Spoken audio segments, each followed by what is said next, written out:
ലോകത്തെ വിസ്മയിപ്പിച്ച ദിവ്യകാരുണ്യ അത്ഭുതങ്ങൾ. വിശുദ്ധ കാർലോ അക്കൂട്ടീസ് തയ്യാറാക്കിയ വെബ്സൈറ്റിൽ പ്രസിദ്ധീകരിച്ച ദിവ്യകാരുണ്യ അത്ഭുതത്തെക്കുറിച്ചുള്ള വിവരങ്ങൾ. ഒന്നാമത്തെ അത്ഭുതം, തീ പിടിക്കാത്ത തിരുവോസ്തിയുടെ തിരുരക്തം.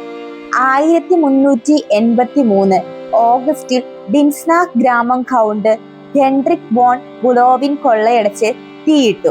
ഇടവക പള്ളിയുടെ അവശിഷ്ടങ്ങൾക്കിടയിൽ തികച്ചും കേടുപാടുകൾ സംഭവിക്കാത്ത 3 തിരുവോസ്തികൾ കണ്ടെത്തി. അതിൽ നിന്ന് രക്തമൊഴുകുന്നു. രക്തം വാർന്ന തിരുവോസ്തികൾ വീണ്ടെടുത്ത ശേഷം നിരവധി അത്ഭുതങ്ങൾ സംഭവിക്കാൻ തുടങ്ങി. ഉദാഹരണത്തിന്, തിരുവോസ്തിയുടെ രക്തസ്രാവത്തെക്കുറിച്ച് നിരവധി സംശയങ്ങൾ ഉന്നയിച്ച പ്രഭു വോൺ ഡെക്സന്റെ കാഴ്ച നഷ്ടപ്പെട്ടു. അത്ഭുതത്തിന്റെ ആധികാരികതയെ സംശയിച്ചതിൽ പശ്ചാത്തപിച്ചപ്പോൾ അദ്ദേഹത്തിന് കാഴ്ച വീണ്ടു കിട്ടി. 1384 ഹാൾബർഗ് ബിഷപ്പ് വിൻസിക്കാന്റെ രക്തം ഒഴുകുന്ന തിരുവോസ്തി അത്ഭുതമായി സ്ഥിരീകരിച്ചു. 1447 യൂജിൻ 4 മാർപ്പാപ്പയുടെ 2 ഉത്തരവുകൾ ഈ അത്ഭുതത്തിന് അംഗീകാരം നൽകി. 1500 വരെ യൂറോപ്പിലെ ഏറ്റവും പ്രസിദ്ധമായ തീർത്ഥാടന കേന്ദ്രങ്ങളിൽ ഒന്നായിരുന്നു ദിൽസിനാക്ക്. 3 തിരുവോസ്തിയുടെയും തിരുശേഷിപ്പുകൾ അടങ്ങിയ അരുളിക്ക 1522 തീയിൽ നശിപ്പിക്കപ്പെട്ടു. എന്നിരുന്നാലും അത്ഭുതത്തെക്കുറിച്ചും അതിനെ ചിത്രീകരിക്കുന്ന കലാസൃഷ്ടികളെക്കുറിച്ചും നിരവധി രേഖാമൂലമുള്ള സാക്ഷ്യപത്രങ്ങൾ നിലനിൽക്കുന്നു. രണ്ടാമത്തെ അത്ഭുതം, പ്ലേഗുബാധ ഇല്ലാതാക്കിയ ദിവ്യകാരുണ്യ പ്രദക്ഷിണം. 1656 മെയ് മാസത്തിൽ സാർഡീനിയയിൽ നിന്നും സ്പാനിഷ് സൈന്യം നടത്തിയ ആക്രമണ ഫലമായി പ്ലേഗ് നേപ്പിൾസ് നഗരത്തെ കീഴടക്കി. അയൽ ഗ്രാമങ്ങളിലേക്കും ചുറ്റുമുള്ള ഗ്രാമപ്രദേശങ്ങളിലേക്കും പ്ലേഗ് വളരെയധികം വേഗത്തിൽ പടർന്നു. താമസിക്കാതെ കാവ തീര നഗരത്തിന്റെ കവാടത്തിലും എത്തി. രോഗബാധിതരുടെ എണ്ണം ഗ്രാമങ്ങളിലും നഗരങ്ങളിലും വർദ്ധിച്ചുകൊണ്ടിരുന്നു. ഫാദർ പൗലോ ഫ്രാങ്കോ പകർച്ചവ്യാധി കൂടാതെ ചുരുക്കം ചില പുരോഹിതന്മാരിൽ ഒരാളായിരുന്നു. പകർച്ചവ്യാധിയുടെ ഭീഷണി ഉണ്ടായിരുന്നിട്ടും കാസ്റ്റലോയുടെ കൊടുമുടിയിലേക്ക് ഏതാനും കിലോമീറ്ററുകൾ ദിവ്യകാരുണ്യ പ്രദക്ഷിണം നടത്താൻ അദ്ദേഹത്തിന് ദൈവിക പ്രചോദനമുണ്ടായി. അവർ പർവ്വതത്തിന്റെ മുകളിലെത്തിയപ്പോൾ ഫാദർ ഫ്രാങ്കോ കാവ ഡി തിയറെ തിരുവോസ്തി ഉയർത്തി ഗ്രാമത്തെ ആശീർവദിച്ചു. പകർച്ചവ്യാധി അത്ഭുതകരമായി നിലച്ചു. ജൂൺ മാസത്തിൽ പട്ടണവാസികൾ ഈ അത്ഭുതത്തെ അനുസ്മരിപ്പിക്കുന്നു. മൂന്നാമത്തെ അത്ഭുതം, അവിശ്വാസിയായ വൈദികന്റെ കണ്ണു തുറപ്പിച്ച സംഭവം. വർഷം 1300. മഞ്ഞ് പെയ്യുന്ന ഒരു കാലമായിരുന്നു അത്. ഒരു ബെനഡിക്റ്റൻ പുരോഹിതൻ ഇറോ ദേവാലയത്തിനടുത്തുള്ള കോൺവെന്റ് ചാപ്പലിൽ ദിവ്യബലി അർപ്പിക്കുവാൻ പോകുകയായിരുന്നു. ഇടതടവില്ലാതെ പെയ്യുന്ന മഞ്ഞും അസ്ഥി പോലും കോച്ചുന്ന തണുത്ത കാറ്റും ആഞ്ഞടിക്കുന്ന ഈ ദിവസത്തിൽ ആരും വിശുദ്ധ ബലിയിൽ പങ്കെടുക്കാൻ വരില്ല എന്നായിരുന്നു അദ്ദേഹത്തിന്റെ വിചാരം. എന്നാൽ അദ്ദേഹത്തിന് തെറ്റുപറ്റി. ബാരക്സ്മൈർ എന്ന സ്ഥലത്ത് നിന്നും യൂജിയൻ സണ്ടൺ എന്നു പേരുള്ള ഒരു കർഷകൻ കോൺവെന്റിലെ ദിവ്യബലിയിൽ പങ്കെടുക്കാൻ എത്തിയിരുന്നു. വിശുദ്ധ കുർബാനയിൽ സന്നിഹിതമായിരിക്കുന്ന യേശുവിന്റെ യഥാർത്ഥ സാന്നിധ്യത്തെക്കുറിച്ച് ഈ പുരോഹിതന് വിശ്വാസമുണ്ടായിരുന്നില്ല.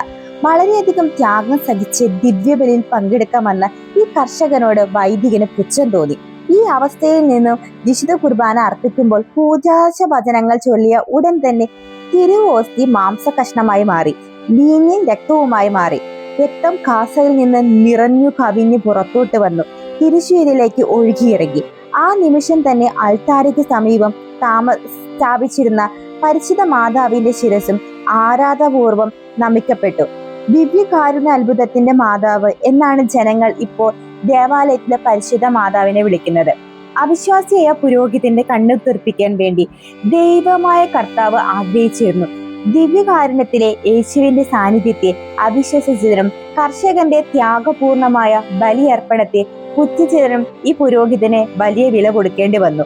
എലിസബത്ത് രാജ്ഞി സാന്റിഹോയിലെ ഡി കബോസ്റ്റയിൽ തീർത്ഥാടനത്തിന് വരുന്ന വഴിയിൽ ഓ സെബ്രയോ ഇരയിൽ ഇറങ്ങി അത്ഭുതം ദർശിക്കുന്നത് വരെ ഏതാണ്ട് 200 വർഷക്കാലത്തോളം ഈ തിരുവോസ്തി മാംസമായി മാറിയ അതേ അവസ്ഥയിൽ പീലാസിൽ സൂക്ഷിക്കപ്പെട്ടു. പിന്നീട് രാജ്ഞിയുടെ നിർദ്ദേശപ്രകാരം ഉടനെ തന്നെ ഈ അത്ഭുത തിരുവോസ്തി വിലയേറിയ ഒരു ക്രിസ്റ്റൽ കൊണ്ട് ഉണ്ടാക്കിയ ഷെല്ലിലോട്ടും കാസയും പീലാസയും ഉൾപ്പെടെ മാറ്റി സ്ഥാപിക്കപ്പെട്ടു. ഇന്നും അത് ഇവിടെ ആരാധിക്കപ്പെടുന്നു. ഈശോയുടെ തിരുവോസ്തിയും തിരുരക്തത്തിന്റെയും തിരുനാൾ ദിനത്തിലും എല്ലാ ഓഗസ്റ്റ് 15-നും സെപ്റ്റംബർ 8 ഈ അത്ഭുതത്തിന്റെ തിരുനാൾ ആഘോഷിക്കപ്പെടുന്നു. അന്നേ ദിവസം അത്ഭുത തിരുശേഷികൾക്കൊപ്പം പരിശുദ്ധ മാതാവിന്റെ തിരുസ്വരൂപവും പ്രദർശിക്കപ്പെടുന്നു. 4-ാമത്തെ അത്ഭുതം, ലൂർദിലെ ആദ്യത്തെ ദിവ്യകാരുണ്യ അത്ഭുതം.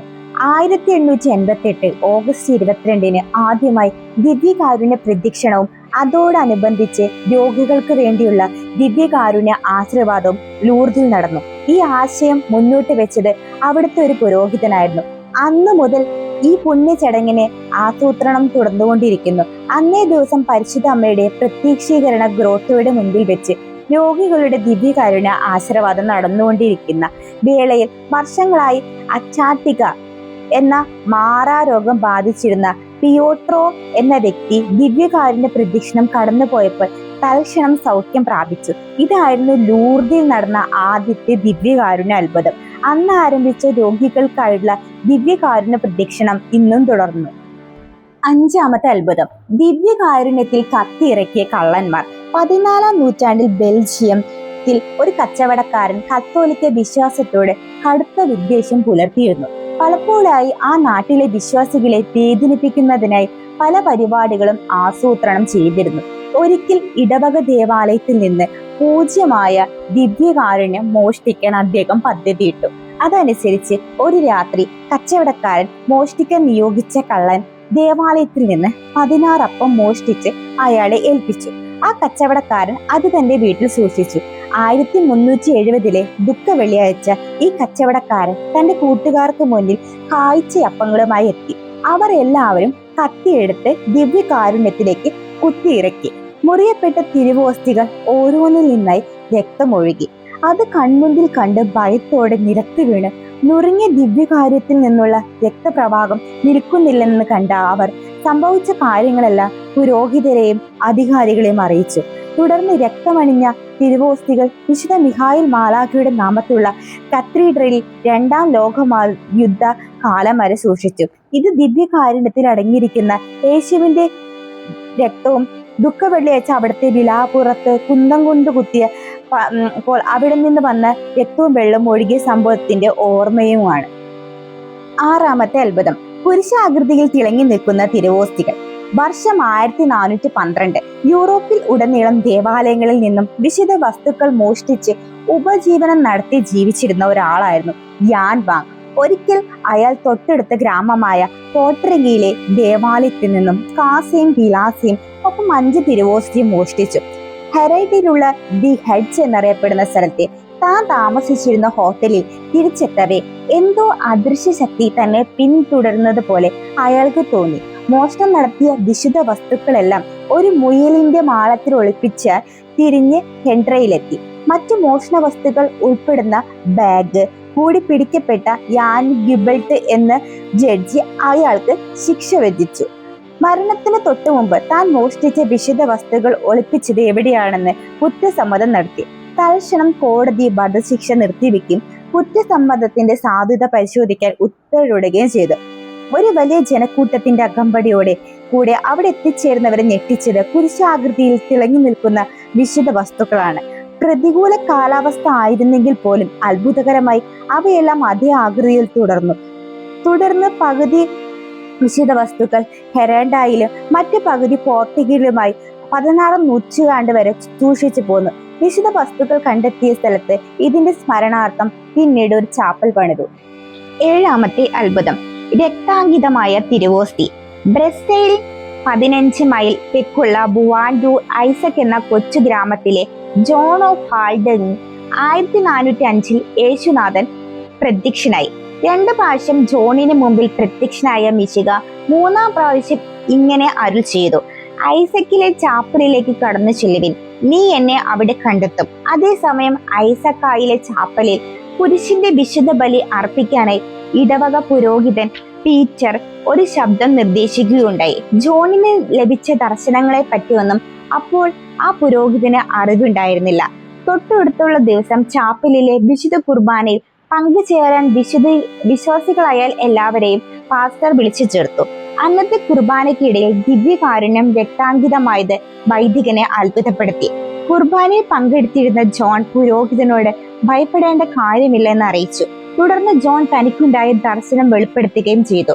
ദൈവത്തിന്റെ പദ്ധതിയാണെന്ന് അറിയിക്കുകയും ചെയ്തു.